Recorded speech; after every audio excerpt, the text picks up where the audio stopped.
UN was built in 1945. But can a structure built in 1945 solve the problems of 2025? Is UN still relevant or does it need a makeover?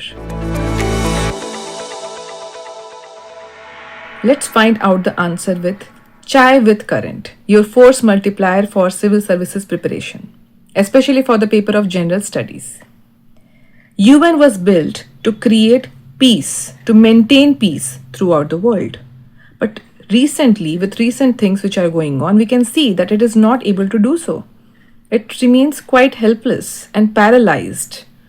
May it be Russia-Ukraine war, Israel-Palestine war, climate changes, or pandemic situations as well.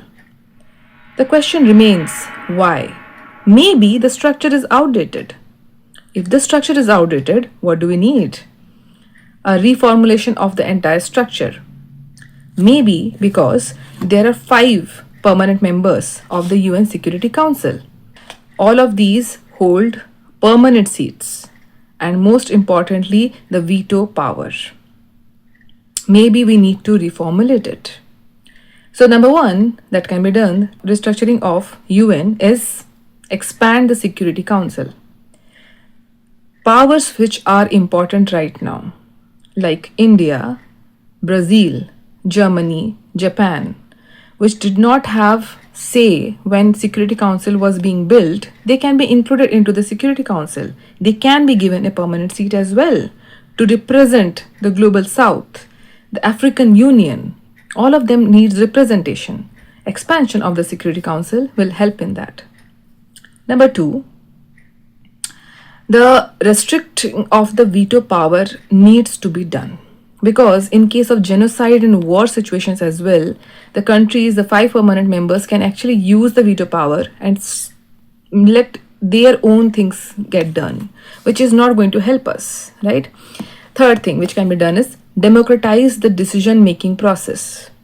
Let not these 5 powers have all the say in the entire decision-making process, but let the General Assembly, where all the countries are represented, be given a chance to be taking the decision as well. They can also take the decision, right? Number 4, which can be done, is strengthening peacekeeping forces. They need more funds, more structure. The blue berets need to have their wings as well, and they should be given that finally. Fifth point which can be done is give the Global South a voice. The Global South is asking for them to be heard because they are the ones who are going to make the trade rules work. The climate negotiations they are going to be included in, and the developmental policies also they are going to talk about. So they need to be represented in the UN as well.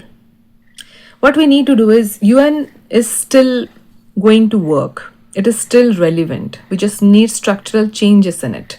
And these structural changes can be only brought in with the reformations which can make it more relevant for the today's use, today's problem solving mechanisms.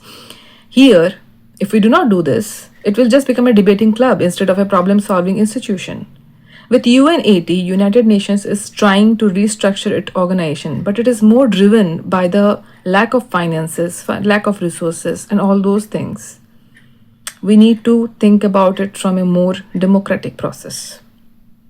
That's it. Thank you.